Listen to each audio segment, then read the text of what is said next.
Hey guys, good morning. So today I would like to discuss about the purchase order creation process, how to create the purchase order and how some of the values get default in the purchase order screen. I'm going to demonstrate here. So basically when the purchase order going to create, when you wanted to buy some of the material or services from the vendors which is not available in your organization, then we'll raise the purchase order. So it's a one-time request, and when you know what kind of a goods or service that you're taking from supplier and what is the date that you are expecting to delivered and how much price you can afford. So when you have all this information, we're good to go and have the purchase order creation. So we have two screens, purchase order, which is a purchasing, which is a redwood, and purchase orders, which is a classic UI. Currently, I'm going to show through the classic UI. Okay. So once you navigating to the classic UI, you have the task here. So once you click the task, you have an icon called create order. Okay, so when you wanted to create a purchase orders, you can choose this, and by default procurement all this based on the privileges which you have, it will come automatically. So you can enter the supplier information. So once you've given the supplier site, contact came automatically. So buyer, as I'm created as a buyer in the system, so just click on create.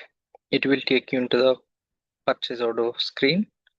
So every purchase order will have the four things: header, lines, schedule, distribution. So when I check in the header section, it will mainly having the two things: contract terms and main tab.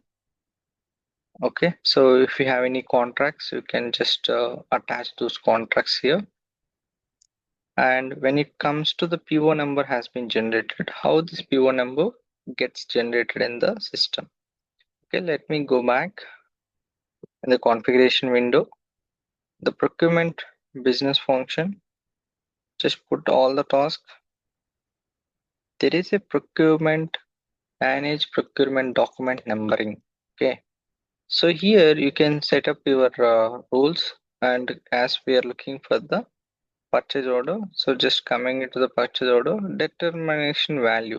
So I am into the currently US1 business unit, so I'm just checking what is the current. See, I found one, the determinant type. So purchase order numbering sequence you can set up based on the legal entity.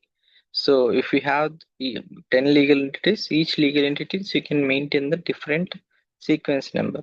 The prefix whatever you want you can keep. Okay, so the numbering sequence you can keep, like if I want 00001, you can keep the 00001 accordingly.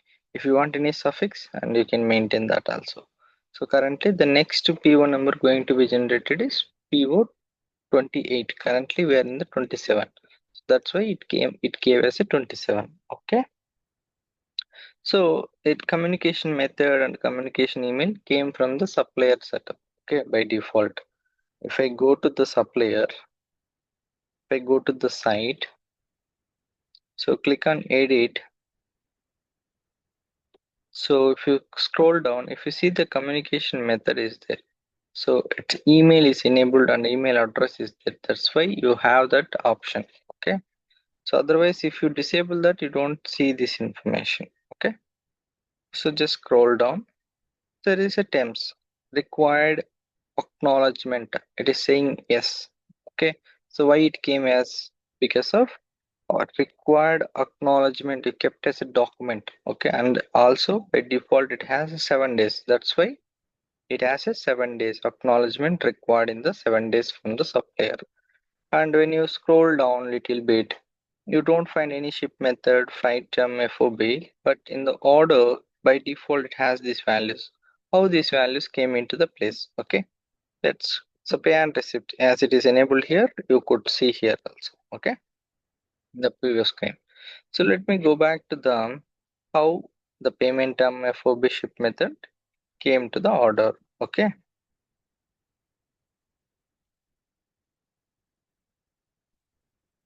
So there is a setup called configure procurement business function. Open this setup. US 1 business unit. Click on OK. So if you see payment term is net 30, ship method is UPS. Let's validate the order screen. Ship method is UPS, payment term is net 30, freight term is buyer pays freight. FOB is origin. See, all the values got populated. From where it is got populated? From the manage, configure, procurement, business function. Okay. So now come down. So hope everything is fine in the header section. Let's come to the line level. Enter the item. I have one item copy in the system. Just enter, and most of the fields are hidden fields. If you wanted to view, click on view show all, so it can display. Okay, so enter some quantity. I'm entering the quantity as 1.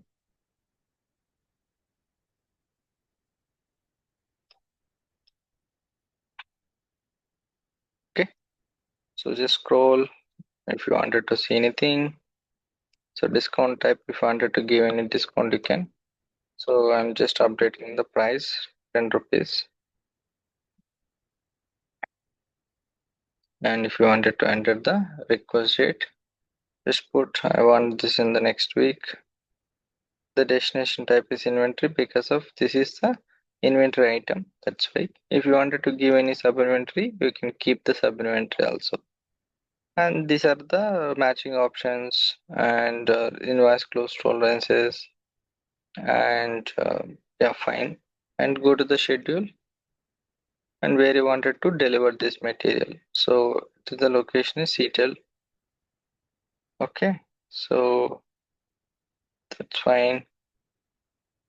Delivered to a Seattle and receipt close tolerances we have, and these are all coming from either your inventory warehouse or it is coming from your supplier setup. If you wanted to quickly check, anyway, we have the supplier screen is open. Go to the receiving. See, receiving routing is direct delivery. So that's why in the order screen also we have the routing as a direct delivery. But how from where this 5060 came into the place? Okay, let's check that part. It is coming from the receiving parameters. Let me check the receiving. Manage receiving parameters.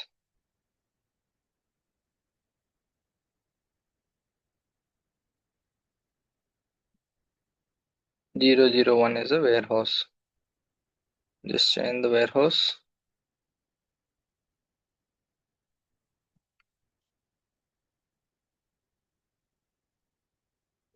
Yeah, PC 60 and 60, 50. So this the values it came automatically in the sales. Okay, in the purchase order. Okay. So from the receiving options. So remaining is fine. Distributions. So currently it did not generated the charge account. Once we save the order, it will going to generate the charge account based on the tag configurations. Okay, fine. Just save the order. So if you see actions, you have to validate the order. It will just give you any errors are there in the order level. And duplicate, if you wanted to copy the another order by using this order, you can. And if you wanted to delete, you can delete because of still it is not sent for any approval. If you wanted to cancel also, you can take. And view document history, it will give all the document history. And if you wanted to apply any discounts, you can apply the discount. If you wanted to see the document in PDF, you can view the PDF copy. And let's submit. The currently the status is incomplete. When you're creating any purchase order, it will be incomplete status. Our PO is PO27. Let's take that and go to the manage orders. If you wanted to review any of the orders which has already been created in the system, you can view through manage orders and click on search. It will be pending approval status. Okay, if you wanted to check where it is waiting and all, So you can just click on pending approval. It is currently being preparing. After some time it will get open status. Okay, initially when you creating the purchase order, it's incomplete. Once you sending the document, it is pending for approval. Once the approval is approved, it will going to open status. We'll wait for a few minutes, let it get approved, and if not, we'll check the approval conditions. Okay, let's see. And meanwhile, how to copy or duplicate the order. Either you open the order or you can just do it from here itself. Just click on duplicate. Another person is okay. As I did multiple actions, so system is stopping me. Okay, that's okay, fine. So if you see, the status has been moved to the open status. So just open and click on action, and currently your life cycle is, if you see, only order, because of if you receive an invoice it will have the different screenings also. You can view here, view the document history, see the buyer submitted and it got approved automatically. So no revisions has been done so far. Okay, and yeah, just click the open. It's the same submitted, and application is waiting for acknowledgement. Acknowledgement is not done. Okay, so if you wanted to duplicate, just currently don't have. Okay, fine. So here itself you can do duplicate. It will going to create the new order. Okay, so just if you wanted to make anything, you can do like updating some quantity. For example, I wanted to create this for 2 quantity, and just save this and submit this. Fine. And yeah, they open the existing order. Just go to the schedule.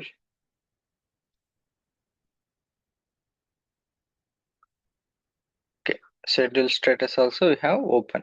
Okay, yeah. If you wanted to print PDF, or if you wanted to put the PO on hold or any separate statuses, you can take action. And if you wanted to cancel the PO, you can do the cancel. And if you want to close the PO, you can close, so that it will going to close. Yes, I'm just entering. Okay, so changes. Now the header is closed. Okay, let's go back. Search. Okay, it is not coming because of include closed orders. No. Okay, as the order is closed, you have to keep it as yes. Now it came closed. So how to reopen? Let's see whether we have option here. Yes, we have option to reopen. I'll just give yes. Ideally we'll give the reasons, but I'm just randomly giving some shit reasons. Okay, so yeah, now it's open status. If you wanted to put some hold, freeze, you can do all these actions by using action. Okay, so close, we can reopen. Once it is a finally closed, we cannot reopen. Okay, if you wanted to cancel, you can use the cancel document, and if you wanted to freeze, you can use the freeze document. So once it is open, we can't delete the purchase order. You can't delete the document that was submitted for approval, cancel